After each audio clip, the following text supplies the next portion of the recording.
তুমি কেন যুদ্ধের ময়দানে আসছো বলো।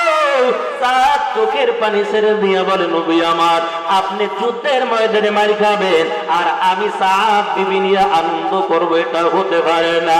আপনার ভালোবাসায় আমার মালগুলো বিক্রয় করিয়া ওই টাকা দিয়া তলোয়ার নিয়ে যুদ্ধের ময়দানে হাজির হয়ে গেছি। তবে নবী আমার জন্য একটু দোয়া করেন, আমার মনে হয় আর দুনিয়ার জমিনে বাঁচবো না।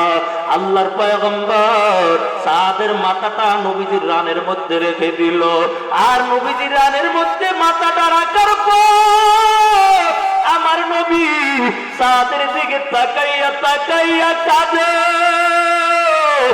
আর সাদ রাদিয়াল্লাহু তাআলা নবীর চেহারার দিকে তাকানো, এমন করতে করতে ছটফট করতে করতে সাদ রাদিয়াল্লাহু তাআলা দুনিয়া থেকে বিদায় হয়ে গেল। এরে আল্লাহর গোলাম, মায়া নবী সাদের চেহারার দিকে তাকাইয়া চোখের পানি ছেড়ে দিয়া কাঁদে। আবার আল্লাহর পয়গম্বর হঠাৎ করে মুস্কি হেসে দিল, আবার নবীজি ডান দিকে চেহারাটা ঘুরাইয়া ফেলল। সাহাবায়ে কেরাম বলে, পয়গম্বর আপনাকে দেখলাম সাদের চেহারার দিকে তাকাই আপনি কান্না করেন, আবার দেখলাম মুস্কি হেসে দিয়েছেন, আবার চেহারাটা ডান দিকে ঘুরাইলেন। ও নবী আমার, কিছুই তো বুঝলাম না, বলো। আল্লাহ নবী বলে, ও সাহাবায়ে কেরাম শুনো, আমি সাদের জন্য কান্না করলাম, কারণ সাদের মালামাল কেনার জন্য বাজারে পাঠাইলাম, বাসর ঘরে মালামাল কিনবে। সাদের নতুন স্ত্রী রেখে যুদ্ধের ময়দানে আসছে, আমি সাদের জন্য কান্না করি। কেন আমি মুস্কি হেসে দিলাম জানো? আমি আসমানের দিকে নজর করে দেখতে পাই সাদের রূহটা নেওয়ার জন্য শত শত ফেরেশতা আসমান থেকে দুনিয়ার জমিনে আসতেছে।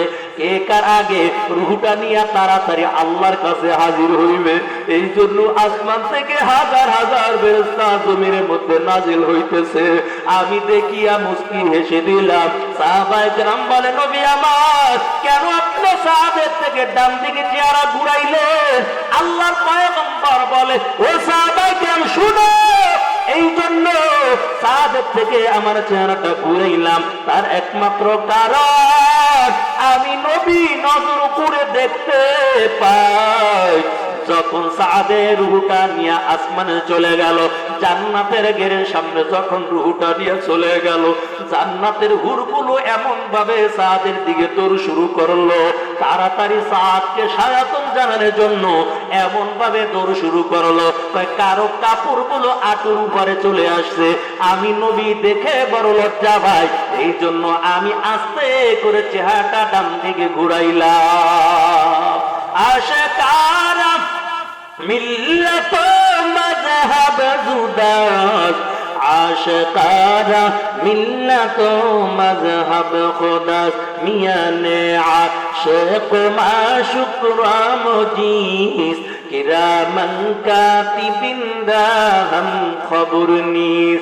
এরা নবীর উম্মতের দল, একজন কালো সাহাবী আমার নবীর জন্য পাগল। সাহাবায়ে কেরাম কেমন নবীর জন্য পাগল, ওই বেলাল আমার নবীর জন্য কেমন পাগল। বেলাল মিনারে দাঁড়াইয়া ডাকতেছে, হাইয়া আলাল জিহাদ, হাইয়া আলাল জিহাদ। একজন মহিলা ছোট্ট একটা বাচ্চা নিয়ে যায়, হঠাৎ করে বেলালের আওয়াজটা কানের মধ্যে বারবার, মহিলা চোখের পানি ছেড়ে দিয়া কান্না করে। ছোট্ট বাচ্চা ডাক দিয়া বলে, মা কেন কান্না করো বলো?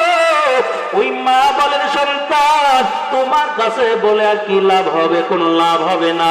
সন্তান বলে, মা একটু আমার কাছে বলো দেখি লাভ হয় কিনা। মা ডাক দিয়া বলে, সন্তান ওই নজর করে দেখো, বেলাল আজকে মিনারে দাঁড়াইয়া হাইয়া আলাল জিহাদ বলে ডাক দিছে, জিহাদের দিকে আসো। কিন্তু তোর বাবা তো দুনিয়ায় বেঁচে নাই, আজকে যদি তোমার বাবা থাকতো, তোমার বাবাকে আমি যুদ্ধের ময়দানে পাঠাইতাম, কাফেরের মোকাবেলায় যুদ্ধ করে শহীদ হইয়া যাইত। কিয়ামতের ময়দানে আমি একজন শহীদের বিবি হইয়া আল্লাহর সামনে দাঁড়াইতাম। এর সন্তান, আজকে তোমার বাবা দুনিয়া জমিনে বেঁচে নাই, আমি কাকে যুদ্ধের ময়দানে পাঠাইব বলো? ছোট্ট বালক বলে, মা আমাকে তুমি নবীর দরবারে নিয়ে চলো, আমি যুদ্ধের ময়দানে যেতে চাই। মা ডাক দিয়া বলে, সন্তান তুমি কি যুদ্ধ করতে পারবা বলো? সন্তান বলে, মা যদিও যুদ্ধ করতে না পারি, আমি তোমার দিলের আশাটা আমি পুরাইব। আমি যুদ্ধের ময়দানে যাব, কাফেরের মোকাবেলায় যুদ্ধ করব, যুদ্ধ করতে করতে শহীদ হব। কিয়ামতের ময়দানে তুমি শহীদের মা হইয়া তারপর আল্লাহর দরবারে দাঁড়াইবা।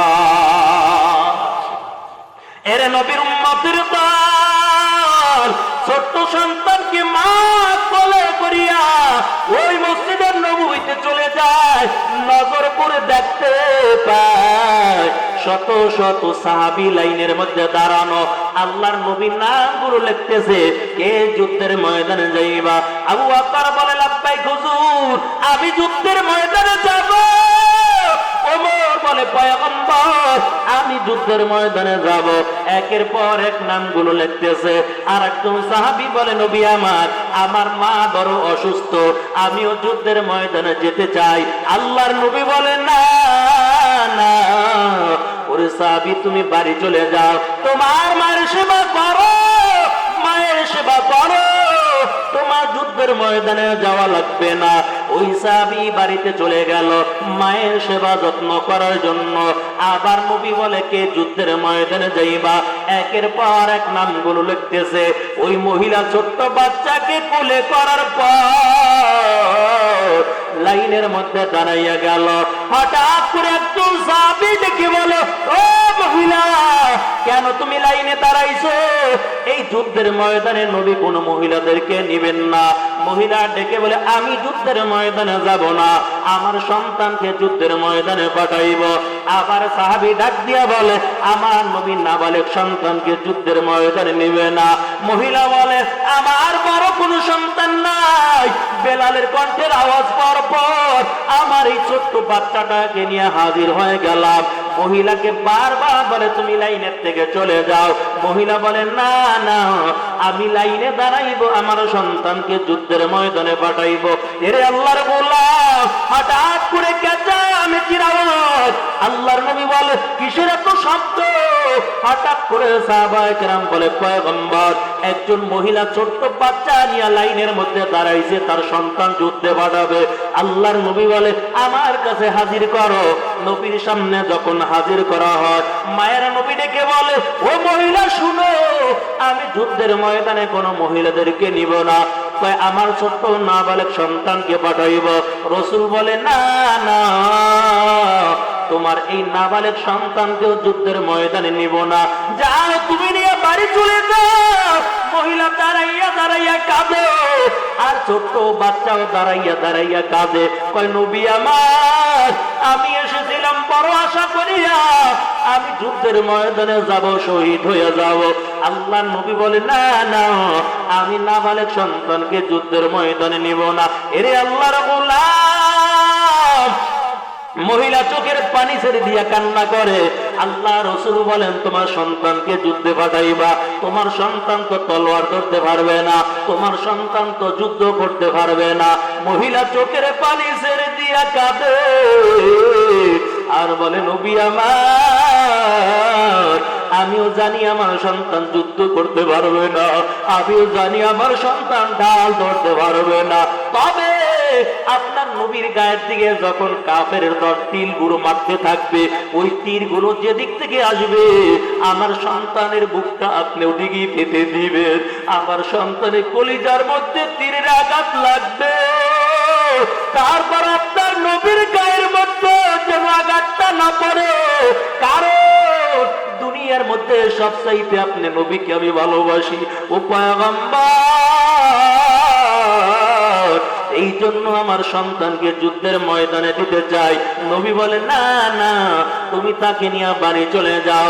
মহিলা নবীর দরবার থেকে একটু দূরে যাইয়া কাঁদে, সন্তান মায়ের চেহারার দিকে তাকাইয়া কাঁদে, মাও সন্তানের দিকে তাকাইয়া তাকাইয়া কাঁদে। আল্লাহ বলে জিবরাইল যাও আমার বন্ধুকে জানাইয়া দাও, আমার বন্ধু যে নামগুলো লিখতেছে কে যুদ্ধের ময়দানে যাবে, 1 নম্বরে কে যাবে। ওই জামাটাও দুনিয়ার কোন জামা ছিল না, ওই জামাটা ছিল জান্নাতি একটা পোশাক, যেই পোশাকটা জিবরাইল ইউসুফকে গর্তের মধ্যে দিয়েছিল। এরে আল্লাহর গোলাম ডাক দেয়া বলে বিনিয়ামিন আমার কাছে থাক, আর এই জামা নিয়ে যাও আমার বাবাকে নিয়ে আসো, মিশরের চোখে নিয়ে আসো। তবে জামাটা যখন আমার বাবার চোখে ধরোয়া, বাবার চোখে মোছা দেওয়ার সঙ্গে সঙ্গে বাবার চোখের দৃষ্টি আগের মতো ফিরে আসবে। 10টা পাই খুশি হইয়া কেনানের দিকে যায়। যখন কেনানের মিশরে বর্ডার ভাড়াইয়া যখন কেনানের জমিনের মধ্যে ঢুকে গেল, ইয়াকুব পয়গম্বর কিছু লোকদেরকে নিয়ে দিনের কথা বলতেছে।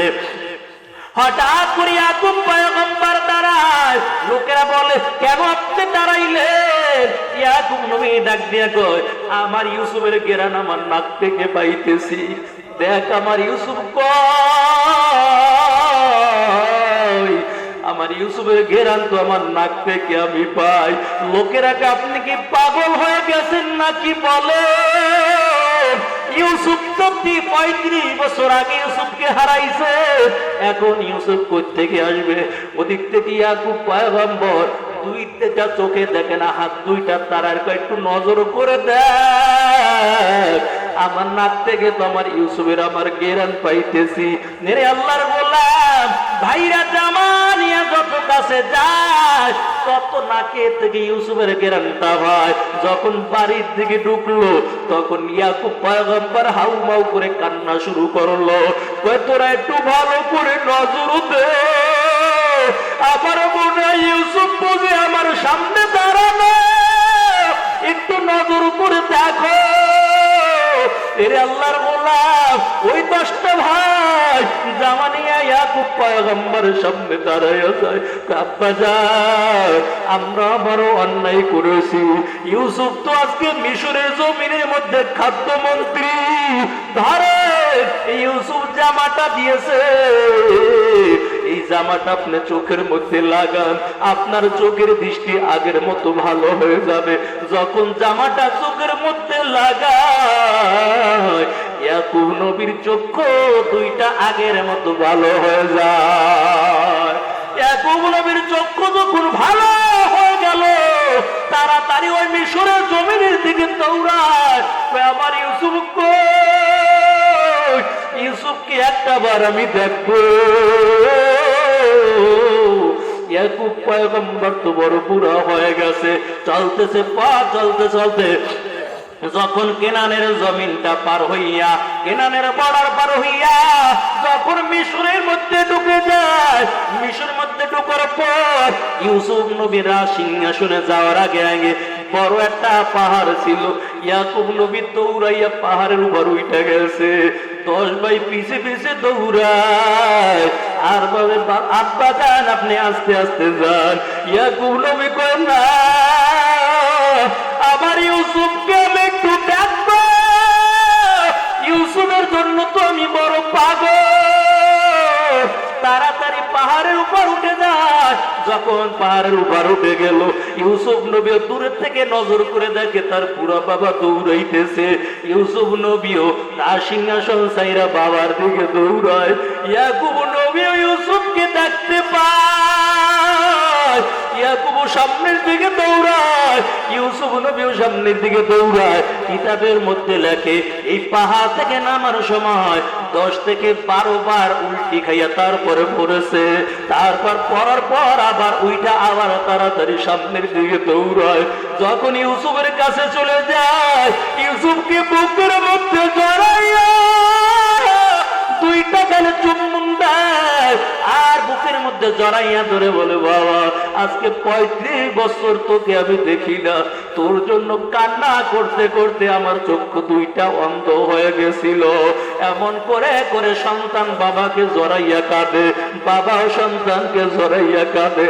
আসমানের মালিক ডাক দিয়া কয়, ফেরেশতারা তো